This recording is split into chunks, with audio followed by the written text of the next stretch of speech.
In the 3rd year of my marriage to Ethan, he met his true love. To give her a proper title, he did everything he could to force me to divorce him. My family broke apart, I fell into severe depression, and eventually got hit by a truck on a rainy night. And his beloved, whom he protected so carefully, I had never even seen.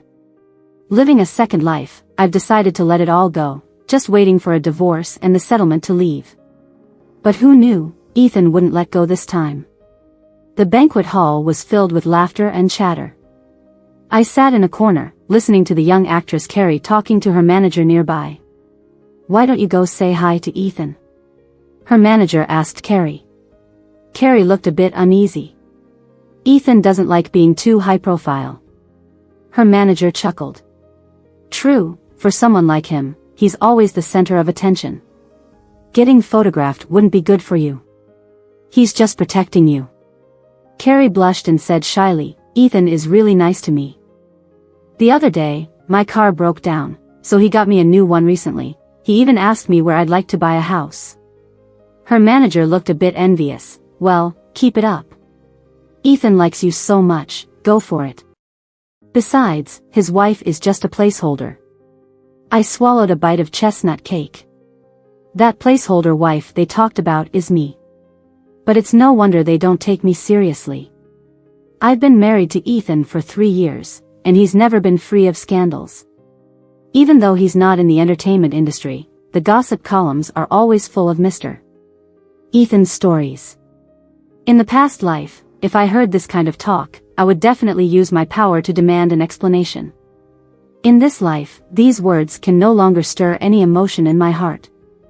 After all, I know these women are just fleeting in Ethan's life, and his truly destined girl will appear today. But she hasn't shown up yet, and I was feeling a bit bored, just about to get up and leave. Suddenly, I heard Carrie scream. A waiter had accidentally spilled champagne, splashing onto Carrie's white designer dress. Carrie's face immediately fell. "What are you doing? This is a custom Ellie Saab piece. Get your manager here, now." The young waitress teared up, quietly apologizing, saying she was just a student working a summer job. But Carrie wouldn't let it go. Feeling sorry for the girl, I sighed and said, "Don't make it hard for her, I'll pay for the dress." Carrie raised an eyebrow, looked me up and down, and seeing my low-key outfit, clearly didn't take me seriously. Big words. "Do you even know what custom means? You think you can just buy it with some money?" The commotion caught Ethan's attention. He frowned and walked over.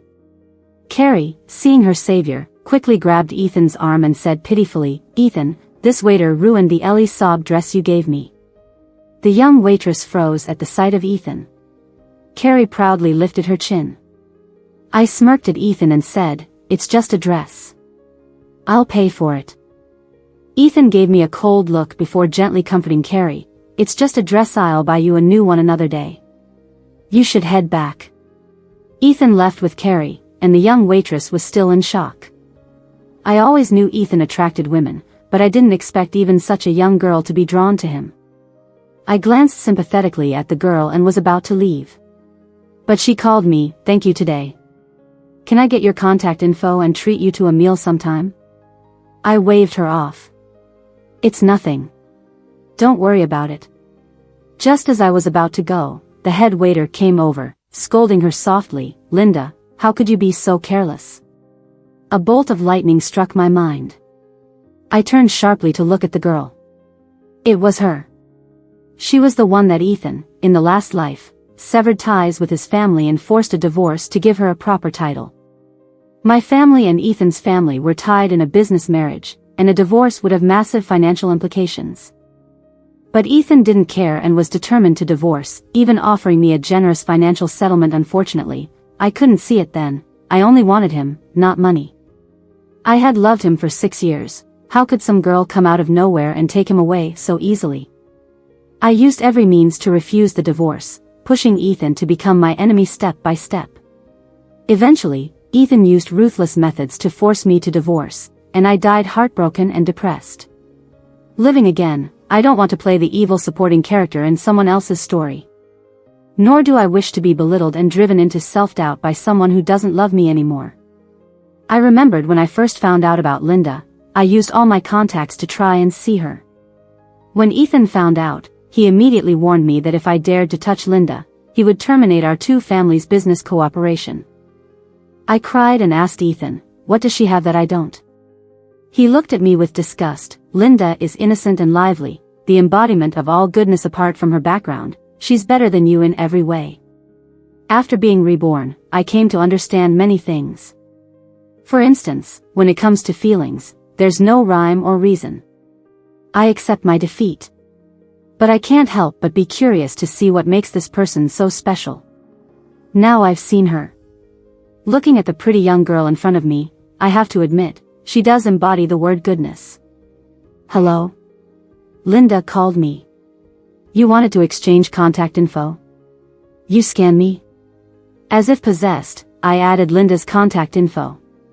When the party ended, it wasn't too late. Today is actually my birthday. In previous years, I always prepared a fancy dinner in our empty mansion, holding on to a tiny hope that maybe he'd remember and come home. But every year, I ended up waiting for nothing.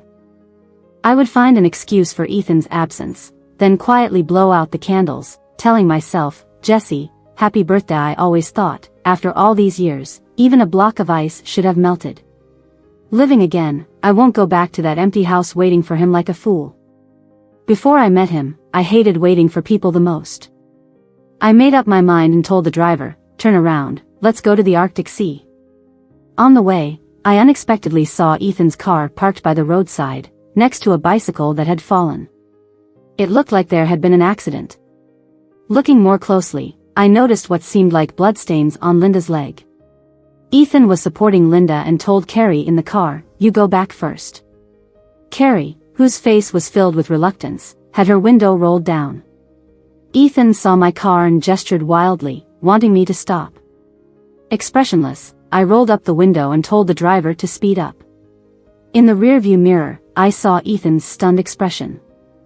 For the first time in a long while, I felt a bit happy. Just as I sat down, I heard cheers from the crowd. Someone was proposing. The man knelt on one knee, holding a diamond ring, surrounded by friends with glow sticks. The woman, covering her mouth in happiness, nodded. The man, like a delighted child, jumped up, spun the woman around, and yelled joyfully, she said yes. The atmosphere was electric. The man generously bought a drink for everyone in the bar. Holding my glass, I let tears fall. There was no proposal when I got married.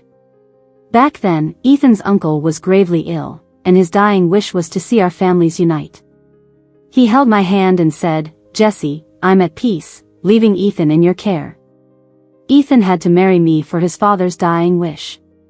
Sadly, I single-handedly managed the entire wedding, and Ethan only appeared on the wedding day, just going through the motions. I knew he was clearly slapping me in the face, showing me he was forced into this marriage. I had envisioned proposals countless times, dreamed of weddings countless times. In the end, they were all just a one-person show. Seeing such fiery love now, how could I not be envious? There was a Steinway piano on the stage in the middle of the dance floor. A man with gold-rimmed glasses was playing. I finished my champagne, straightened my dress, walked up to the stage, and softly asked the man, can you play Someone Like You? The man nodded. I sat by the microphone, cleared my throat, and began to sing softly along with the accompaniment. I heard that you're settled down. That you found a girl and you're married now. That for me, it isn't over. Never mind, I'll find someone like you. When the song ended, the applause was overwhelming, and countless roses were thrown onto the stage. The pianist stood up, walked over to me, bent slightly, and extended his hand. May I have the honor of inviting the most enchanting lady to dance? I tilted my head to look at him. He was quite handsome. Since I'm planning to divorce Ethan, he can have affairs, so why can't I be surrounded by admirers? Many couples in our circle play around. Why should I be loyal to Ethan? Fueled by alcohol, I extended my hand to the mano. A cold voice came from above. Ethan gripped my wrist tightly, blocking the man's fiery gaze. After saying that, he pulled me into the car without looking back. The car's atmosphere was heavy. I rubbed my wrist and asked him, "Why are you here?" Ethan sneered, "Shouldn't I be asking you that?" I looked at Ethan. He was pursing his lips, clearly angry. The well-tailored shirt highlighted his perfect curves, and his exquisite profile looked particularly captivating under the flickering streetlights. No wonder I was head over heels for him in my past life. Even when angry, he's stunning. The only regret is that he doesn't love me. No matter if I grew my hair long for him or learned to play the violin for him. No matter how diligently I remembered his hobbies, how carefully I managed the house, or how much I respected his parents' love is love, and lack of it is lack of it. Even though my car sickness was making me visibly nauseous, he wouldn't ask me what's wrong or stop the car for me to rest. In my past life, I witnessed how he spoke to Linda on the phone, eyes smiling, gentle and attentive, concern evident. The car stopped in front of the villa, and I sighed in relief, rushing to the bathroom to vomit. When I washed my face and came out, I saw Ethan comfortably leaning on the sofa, smiling at his phone. I called him. He responded without looking up. "Let's get a divorce." Ethan finally looked up from his phone, sneering, "Jesse, what kind of reverse psychology is this?" I met his oppressive gaze calmly, "I'm serious. Instead of being stuck in a loveless marriage, it's better to cut our losses."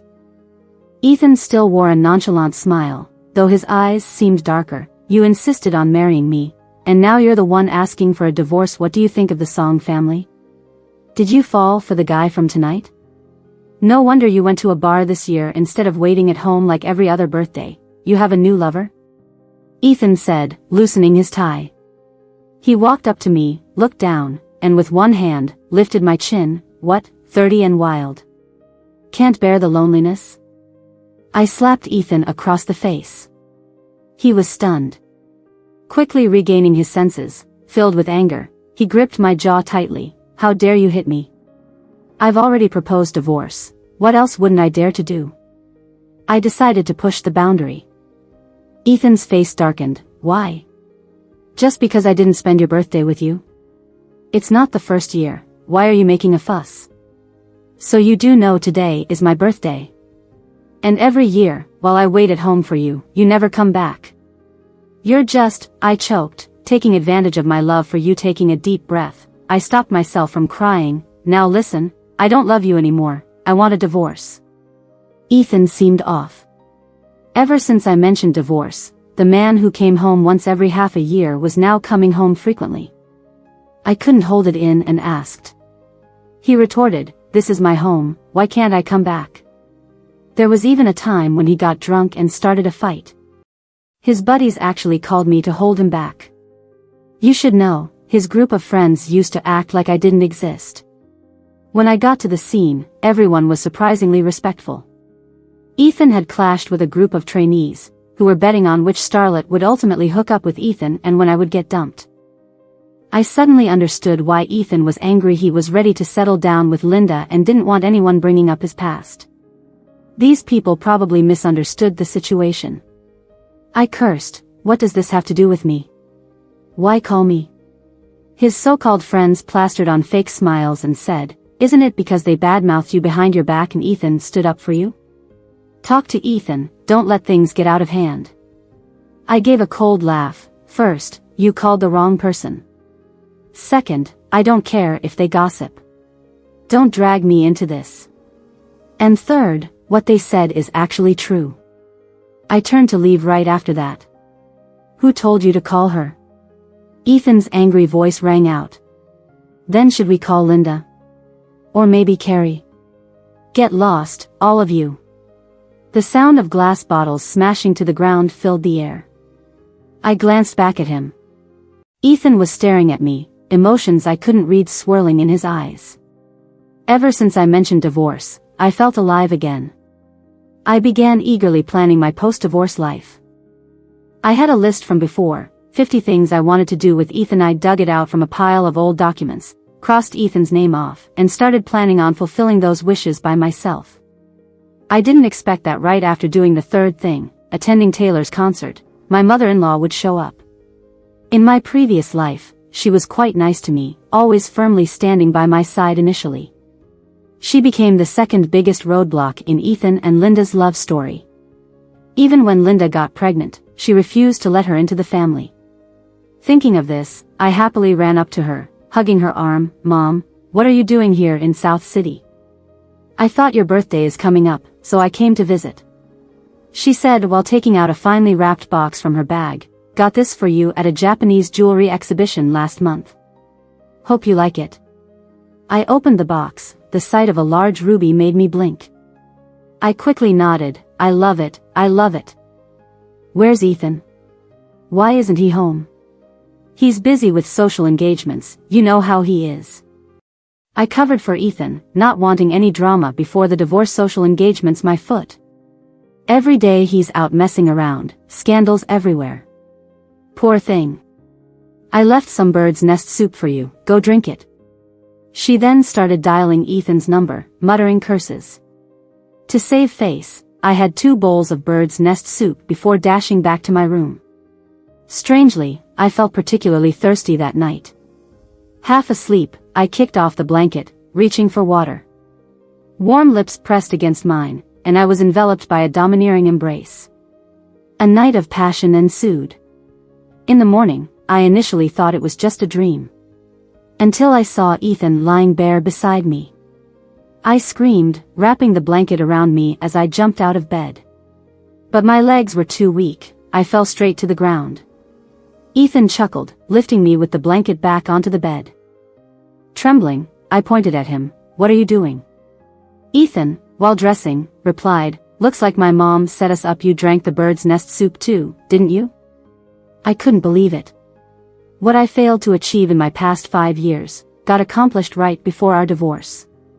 Fine, I'll consider it completing one of my 50 things. I smirked bitterly to myself. At least Ethan had the looks, the body, and the skills. I didn't totally lose out. Before leaving, I shoved some cash into Ethan's hand and quickly got into the car, shutting the door. Ethan knocked on the window. "Jesse, what do you mean by this?" I put on my sunglasses, giving a chilly smile. "You did well last night, consider this a tip." I sped off. Ethan's gritted voice rang behind me. "Jesse. I must be having bad luck lately." I ran into Carrie while getting a treatment at the club. Pretending not to know her, I walked straight past, but she called out, "Ms. Jesse, can I talk to you?" I stopped and looked at her. She knew my name, so she obviously knew who I was. "I have nothing to say to you," I waved her off. "Ms. Jesse, I want to team up with you." "Team up?" "Ethan has been bewitched by a little slut recently. She's repeatedly set me up, making Ethan think I'm bullying her. Now, Ethan won't see me. And how is that my concern? Even if I can't have Ethan, I don't want that slut to get him either. Ms. Jesse, I think we have the same goals. No, I don't care who he's with. We live our separate lives." Before I finished, I saw Carrie's eyes widen. I turned to see Ethan's dark face. "You're blacklisted." Ethan threw out the words lightly before walking away. I turned to look at Carrie. She seemed to have an epiphany. I got tricked by that little brat again. "Miss Jessie, it was her who revealed your identity to me. She deliberately provoked me to come after you." Ethan must have been deceived by her too. The more I listened, the stranger it sounded. "Who are you talking about? Who's been around Ethan lately?" "It's not that college girl, Linda." "What?" With Carrie's words in my head, I drove to my alma mater. Today is the 70th anniversary of my school, and I was invited back. There were people everywhere on campus. Even though the celebration wouldn't start until the evening, many alumni came back early to soak in the nostalgia. I confidently made my way into the music hall where, sure enough, a band was rehearsing. A few alumni were scattered in the audience, watching and whispering to each other.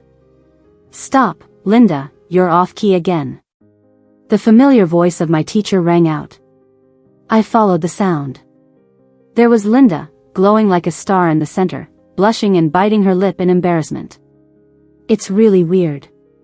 Ever since I met Ethan, it's like some spell has been cast, and I keep running into her. A few days ago, while I was out, I helped call an ambulance for an elderly woman with low blood sugar and notified her daughter to come to the hospital. Guess who the daughter was? Ethan, and today at the school anniversary, here she is again. Jessie. Ethan's eyes lit up when she saw me. Are you here to watch my performance? Since I helped her last time, she's been really friendly, always chatting with me. She found out we went to the same school and sent me several messages, inviting me to watch her anniversary performance. I politely declined. I didn't want to get involved with her. I didn't expect her to be my teacher's student. The teacher turned at that, surprised and delighted to see me. Jessie. Perfect timing, come give this girl some pointers. She just can't get this note right. The teacher pulled me in front of everyone and proudly announced, "This is Jessie. She only studied for 3 years but has a gift. Since she's back, let's have her play the piece for you all." I took the violin Ethan handed me, closed my eyes, and felt the vibration of the strings. Right from the first note, I realized the violin was tuned incorrectly. The original C key should be played as D to sound right. I steadied my mind, mentally adjusting the sheet music. The piece gradually reached its climax. Applause like waves rushed from the audience. I opened my eyes to see a crowd filling the hall, all pointing their phones at me. The teacher clapped along, saying, "This is what true emotion sounds like. Linda, compare it with your playing. Was that sawing wood?" He waved everyone off for a break. Linda, pretty and smart, must be quite a star at school. Now publicly scolded, she stood there, head down, face red, tears welling up. Still too young. Back then, Ethan once told me in front of many friends that my violin playing sounded like sawing wood, and I could jokingly reply, "At least it's for you." Just then, a girl beside her, holding a flute, shot me a hostile glance, then consoled Linda. "Linda, it's okay. Everyone knows you're the violin goddess of our department. Better than some who mess up the minute they start. And it's not like the teacher can still criticize a graduate, you know?" A male student shyly approached with a bouquet, standing before me. "I am from the Student Arts Committee. These were for tonight's first violinist, but after your excellent performance, we unanimously decided you should have them. Please." Surprised, I realized they were meant for Linda. Maybe Ethan's manipulations in the past left me feeling inferior to her. Now, chosen over her, I felt a subtle joy. So, I accepted the flowers graciously. A bunch of flowers, nothing to fuss about, the girl sked, still defending Linda. "Isn't your boyfriend coming tonight, Linda? He's rich, probably getting you the priciest flowers." Linda glanced at me meaningfully, then tugged the girl's sleeve. "Sandy, stop it." In that moment, it hit me. Linda invited me to the show to confront me. She already knew Ethan was my husband. She was watching me as I was watching her. Realizing this, I looked at Ethan differently. Her gaze wasn't shifty anymore. She had confidence, of course. With Ethan, a powerful man, pursuing her, she should feel confident. As I was about to leave, I heard Ethan's voice behind me. "Linda, are you okay? Did anyone bother you? Your roommate texted me saying someone bullied you." "Ethan, don't listen to Sandy. No one bullied me," Linda choked up. "Don't be sad. Tell me who it was. I'll make them apologize, alright?" Before Ethan could say more, Sandy jumped in. "Ethan, it was that woman." I've been facing away from Ethan and Linda this whole time. But with Sandy's outburst, I had to turn around. "Jessie?" Ethan shielded Linda, his voice carrying a hint of anger. "What did you do to Linda?" Ethan's accusing tone took me back to my past life. Countless arguments started with Ethan's accusations. "Were you the one who spread rumors online about Linda being a mistress? Did you cause a scene at Linda's school? What did you say to my mom to make her so biased against Linda? I'm telling you, no matter what you say or do, it won't change Linda's place in my heart. It'll only make me despise you more. I didn't do anything. Now I have a reasonable doubt that Linda orchestrated all that herself." I took a deep breath and looked at Linda. "Why don't you tell me what I did to you?" Suddenly, she started crying. "Jesse, I'm sorry, I didn't know before." Before she could finish, her face went pale, and she held her stomach, slowly collapsing. Ethan scooped Linda up and gave me a hateful glance. "Jesse. If anything happens to Linda." Before he could finish, Linda let out a groan, and Ethan hurriedly walked towards the parking lot. "You should finish what you were saying." I was shaking with anger, but I didn't know who to direct it at. I stormed back home. On the way, I got a message. "Jesse, I'm okay now, but Ethan insists on staying in the hospital to take care of May. Told him to go home, but he refused." Attached was a photo of Ethan peeling an apple. I threw my phone aside in frustration, then picked it up again to message Ethan. "When are we getting divorced?" By the time I got home, I had calmed down a bit. We were supposed to get divorced anyway, so why was I so upset? I had dragged this out too long. I should have moved out sooner. I grabbed a suitcase and started packing. While packing, I unexpectedly found a lot of things. Photos captured by various people on our wedding day, letters I wrote to Ethan, and books I bought to learn cooking. With love gone, keeping these relics only adds to my troubles. I piled them up and burned them. I packed my valuables and left behind a divorce agreement, agreeing to leave with nothing if only to end this awful marriage quickly. Just as I got off the car, Ethan called. "Jesse, what did you say to my mom?" I frowned and calmly explained, "I didn't say anything." "Then why did she go to see Linda?" "Linda was so upset she's now in a coma. She's very sick. If something happens to her." "What does that have to do with me?" I hung up and cursed under my breath. After moving, I went out to eat. Just as I left the complex, I heard someone call my name. "Jesse?" I turned around, and someone covered my mouth with a cloth. I passed out instantly. I woke up in an abandoned warehouse, tightly bound with ropes, completely unable to move. I had been kidnapped. Footsteps approached, and I quickly closed my eyes to fake being asleep. "Boss, will Ethan really step back because of this woman?" "That's what he says." "She wouldn't lie to me." "You all better leave now, don't worry, I'll guard the factory and everyone." I realized something. In my past life, Ethan bought an old textile factory, planning to modernize it into an automated raw materials production facility. This meant that at least half of the original workers would lose their jobs. Linda's dad worked there, and it was the factory they had worked at their entire lives, so they refused to leave. They gathered a group of workers to block the transformation. Relations were tense until Ethan found out that one of the leaders was Linda's adoptive father. He not only offered generous severance but also helped those who didn't want to leave find new jobs.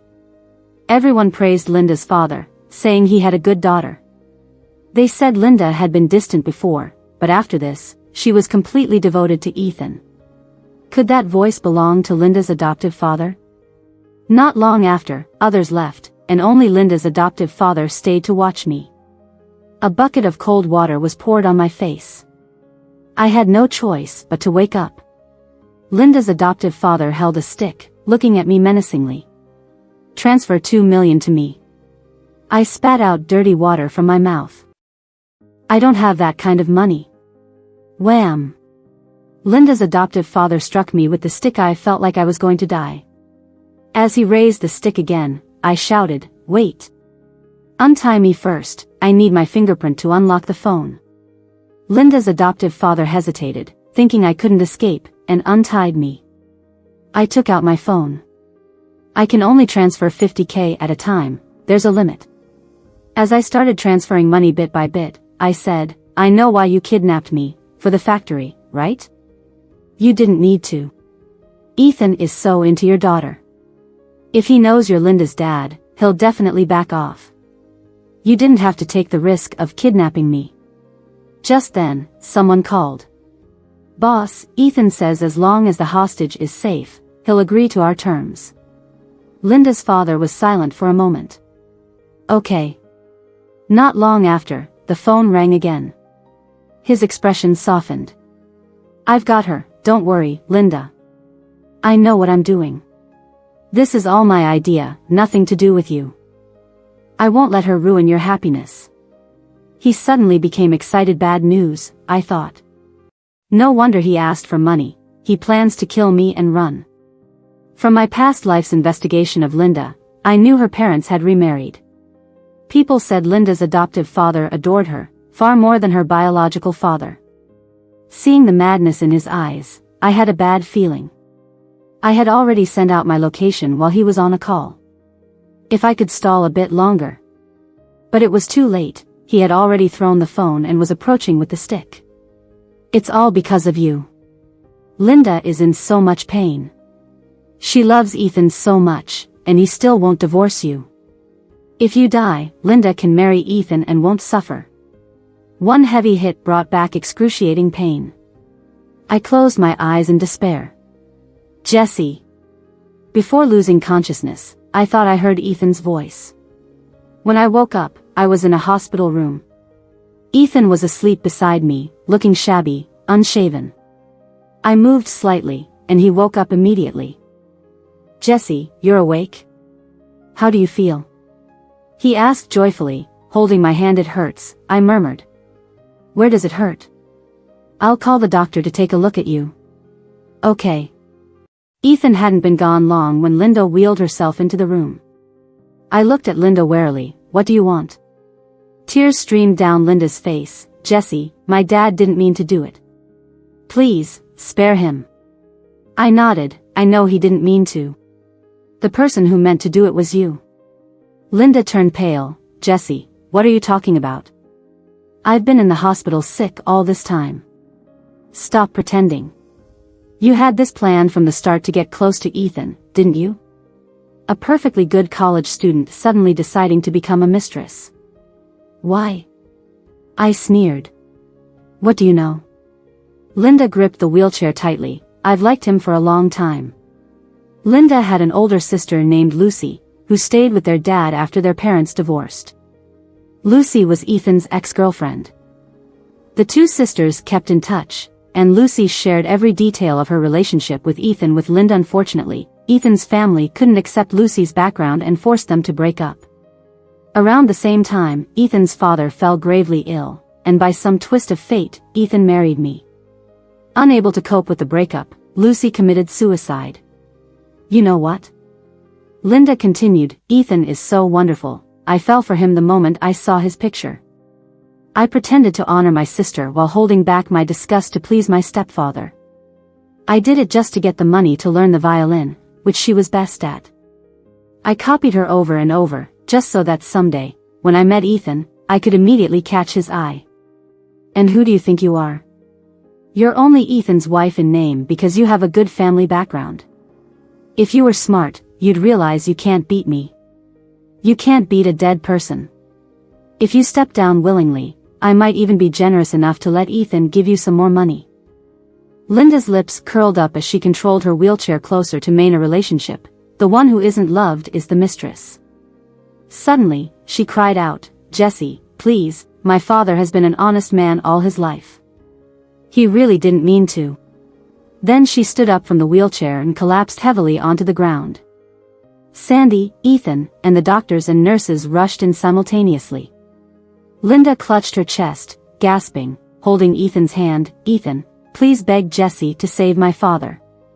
Ethan and the others escorted Linda into the emergency room. Shortly after, Ethan returned to the room. He spoke with difficulty. Jesse, can you spare Linda's father? I interrupted with a raised eyebrow.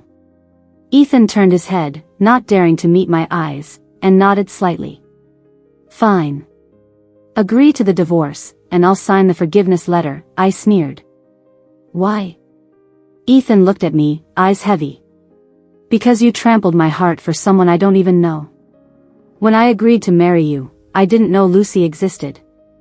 Your cowardice and Lucy's extremism caused your tragedy, but you transferred all your hatred onto me, who knew nothing. You used my feelings and tortured me for 6 years. Wasn't I innocent? Now, you want me to forgive the person who hurt me, for another replacement. I must have been blind to ever love you. I don't want anything now. I just want to divorce you immediately. Stop it, Jesse. Ethan shouted, interrupting me. Then he deflated like a punctured balloon, slumping onto the sofa and covering his eyes. I'm sorry. I looked at him in shock, not expecting to hear an apology from Ethan in this lifetime. I realized my feelings for you a long time ago. It made me feel like I was betraying Lucy. After all, she proved her love for me with her life. So every time I felt for you, my instinct was to push you away with coldness. It was my cowardice and refusal to face the fact she died because of me that led me to blame you. I saw the divorce agreement you left at home. Holding it, I felt my world collapse. The love that I suppressed and tried to shut out surged over me, burying me. Jesse, can you give me a little more time to atone? The doctor said she needs a kidney transplant. Otherwise, she doesn't have long to live. I've already failed her sister. I can't leave her to die. What does that have to do with me? I rubbed my temples, exhausted. You know, I got depression because of you. I wasn't lying. In my last life, I indeed developed depression. If you really love me as you say, then set me free. If not, I will die, too. The room fell silent for a long time. It felt like an eternity before I heard Ethan's soft reply, okay. Ethan redrafted the divorce agreement, giving me 80% of the assets. I signed it without hesitation. Ethan's mother tried to persuade me several times, but seeing my resoluteness, she could only sigh repeatedly. Everything seemed to be heading in a good direction, except that I was pregnant. I gently touched my stomach, remembering the doctor's words, Jesse, think this through, your health isn't great. If you terminate this pregnancy, you might never conceive again. My parents were quite open-minded. Since it's here, it's fate. We can afford to raise the baby. Ethan has good genes, so consider it borrowed. This baby will be our family's little treasure, without grandparents to compete for it. Isn't that great? I was speechless, stunned by my mom's optimism, but it made sense when I thought about it. The doctor said my HCG levels were low, so I needed bed rest to protect the pregnancy. So, just after being discharged, I was back in the VIP hospital room. After half a month, the doctor finally said I could walk a bit. I couldn't wait to get to the garden below. The sunshine was wonderful, the temperature was just right, and the flowers were beautiful. If it weren't for running into Linda and her foster father, I'd be happier. She didn't look well. Her foster father stood next to her with a humble expression, restrained frenzy in his eyes. I told you not to come looking for me, why'd you come? I was worried about you, I wanted to check on you. Well, now you see, Ethan's taking good care of me. Just go away. Linda's foster father seemed like he wanted to reach out and touch her, but she pushed him away in disgust. Don't touch me, you pervert. I'm not. Don't think I don't know your filthy thoughts. If you were really that deprived, why didn't you just go for Jessie last time? Didn't you say she looked pretty when I showed you her picture? Linda said, filled with hate. I held my phone, recording, furious. I knew she had something to do with the kidnapping last time. I felt sick with anger. Jessie? Linda noticed me, her face looking a bit off. What are you doing here? You? I choked down my nausea and pretended to be surprised. You're here too? Linda's face was uncertain, she didn't know how much I'd heard. Her foster father's eyes flashed dangerously, but with so many people around, he didn't dare do anything. Jessie, where are you? The nurse's voice called just in time. I hurried away. Late at night, all was silent. My hospital room door suddenly opened. Linda wheeled herself into my room. Jessie, long time no see. I don't think we have much to talk about. Linda smiled downcast. I came to share some good news, Jessie. I found a suitable kidney donor, and I'm going to have surgery soon. Congratulations. I felt nothing inside. I heard you left with nothing. After all those years with Ethan, he should compensate you. Linda wore a queen-like posture. Do you think I care about his money? I glanced at the cheap Bulgari 4-leaf clover around her neck. Only a penniless girl like you would see his fortune as everything. I saw Linda's face flush from white to red. After I marry Ethan, my wealth won't be less than yours. What you have, I'll soon have too. I suddenly wanted to provoke her. Really? Didn't Ethan tell you he gave 80% of his assets to me? Though, I guess, for a girl who's never seen the world, what's left would already blow your mind, Jessie. Feeling smug, huh? You think you've won? I'm about to get my happiness, I won't let you ruin it. What victory? Daddy! Linda suddenly screamed. Linda's foster father rushed in, drove me from the bed to the floor, then kicked me hard in the stomach. I screamed in pain, my lower body convulsing, warm blood gushing out. Think you can use the baby to win Ethan back? Dreaming. I won't let it live to ruin my happiness with Ethan. Linda coldly watched, smiling like a venomous snake. My consciousness started to fade.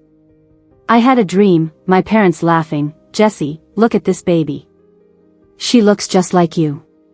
A little girl climbed into my arms, soft and small, kissed my cheek. I smiled, starting to call her, then woke up suddenly from the dream. I instinctively touched my belly, mind blank. Terrified, I screamed, Mom, where's my baby? Jessie. Ethan's voice came. I looked at him, dazed. He looked sad. The baby is gone. It felt like my heart was being sliced by countless knives. Gone. My baby that I had waited for so long.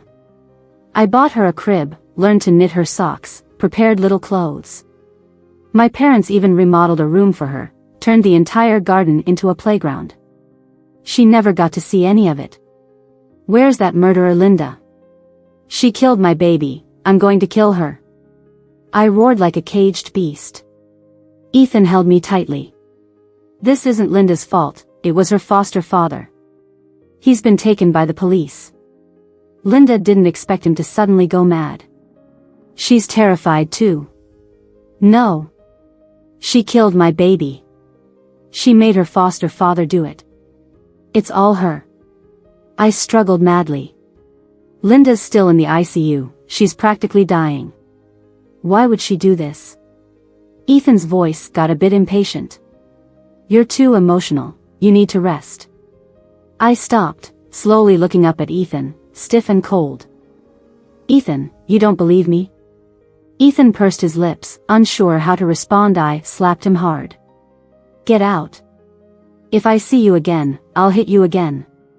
And Linda better hope she dies on the operating table, otherwise, it's war between us. Jessie, what's going on? My parents rushed in, pushing Ethan away. I lay in my mom's arms, my thoughts heavy. I will make Linda die a horrible death. I had someone investigate Lucy's death and unexpectedly ran into Carrie. She had a hard time after being blacklisted. She handed me the complete evidence. Jessie, this time, we have the same goal. The police also confirmed that Linda's foster father took full responsibility. Even for intentional injury, the max sentence would be 10 years. I sneered. I had someone bail him out. 10 days later, I brought 2 bodyguards and all the evidence to find Ethan. Linda lay on the hospital bed. In an hour, she'd go into surgery. She got nervous seeing me, gripping Ethan's hand tightly. Ethan comforted her with a pat. It's okay, you just focus on your surgery before the surgery. How about I tell you a story? No, I don't want to hear anything. Linda was very agitated. Fine, fine. Ethan begged, Jessie, don't provoke her, okay? Her life's at stake, we'll talk after the surgery. I'm afraid not. I sneered, after all, I want her to taste hopelessness too. Jessie! Ethan shouted. I ignored him and played the recording on my phone. If you're really so unsatisfied, why didn't you get with Jessie last time? When I showed you her photo before, didn't you say she looked pretty? You think keeping the kid will win Ethan back? Dream on. I won't let him ruin my happiness with Ethan. Linda's face was full of panic, she probably didn't expect me to record her. She turned and threw herself into Ethan's arms. Ethan, it's not true, it's all fabricated. You have to believe me. Ethan's face was so dark it looked like it could drip water, and there was thunderous anger in his eyes. Do you know how Lucy died? She didn't commit suicide. She was killed by her own dear sister. I threw a pile of documents in front of Ethan. Ethan, don't look.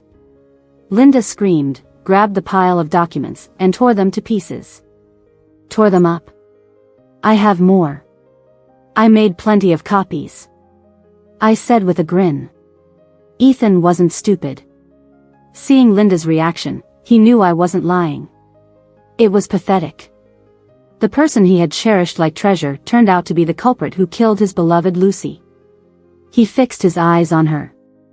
The next second, he reached out and grabbed Linda by the throat. Linda! How dare you! Seeing Linda was about to suffocate, I let the bodyguard step in to save her. Ethan, you still want to save her? I asked with a cold smile.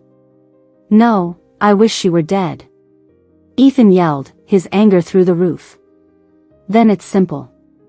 No need to dirty your hands. Notify the hospital now to donate her kidney. Okay. This time, Ethan didn't hesitate. No, Ethan. Linda clung to Ethan, her eyes unwilling. Ethan, please don't. Ethan kicked her away. I walked up to her and bent down. How does it feel to have your hopes shattered? Does it hurt? Linda's eyes were red with hatred as she looked at me. Jesse, don't be too happy too soon. My adoptive father has deep feelings for me. If I provoke him even a little, he would kidnap and kill you. If I die, he will surely avenge me. The maximum sentence for intentional injury is 10 years, right? After 10 years when he gets out, it'll be your end. You can't guard yourself forever. Is that so? He's not in prison. I've already had him bailed out, had his arms and legs broken, and sold him to Myanmar. And I'll post your recording online. Even if you die, you'll die carrying your crimes, despised by everyone. No. Linda let out a wail. There's one more thing you probably don't know. I had already applied for studying abroad. I never planned on remarrying Ethan. You could have successfully had the surgery and become his wife. It's your greed that led to this. Linda clutched her chest, lips trembling, breathing rapidly. I stood up and walked away. Behind me, I heard Ethan calling out. I didn't look back once. Linda's death came sooner than I expected. She didn't die of illness but was murdered. The killer was her mother. Her mother read the materials Carrie posted online and finally realized that her other daughter, Lucy, was killed by Linda. She confronted Linda, asking why she harmed her own sister. Linda told her, of course, out of jealousy. Why should my sister be given to our father, have a normal life, and a great boyfriend? While I had to stay with you, this person who harbored ulterior motives against me? Didn't I try to seek help from you? Didn't I tell you his gaze was terrifying? And what did you say? You mocked me, saying I was young but had a big mind. Every day I lived in the fear that man brought. When he hugged me, when he pretended to give me goodnight kisses, when he wiped my sweat in the summer you knew in your heart but refused to admit it, thinking avoidance could solve everything. You are a total failure, trying to drag me into this mess along with you. You don't even deserve to be a mother. If I could choose, the person I most wanted to kill, actually, is you. Infuriated, her mother, in a moment of madness, cut Linda's artery with a fruit knife. Though the doctors found out in time, Linda was in the late stage of uremia and had little will to live. She ultimately couldn't be saved. When Linda's mother was taken to the police station, she was already insane. The police pieced together the above truth from her incoherent confession. Ethan fell into deep depression, and his mom begged me several times to go see him. I hesitated for a long time but eventually agreed. When I first saw his gaunt appearance, he looked lifeless. He was lying in bed, eyes empty. When he saw me, he finally seemed to have some spirit. Out of respect for his mom, I said a few polite words, ready to leave. Ethan suddenly asked, Jesse, if I die, will you remember me? I answered seriously, I won't. Don't try to shackle me with a moral burden by dying. Your death and escape are your choice, unrelated to me. If you die, I'll quickly forget you. I'll have a new life, a new lover. I will never follow your path, punishing my future partners for my ex's mistakes. So, you should try to live. Maybe many years later, we can smile when we meet again. Ethan covered his face with his hands, crying like a child. The sunlight came in. I looked up. It was a sunny day. Tomorrow will be too. And the day after that. Letting go of the past means every day is a good day.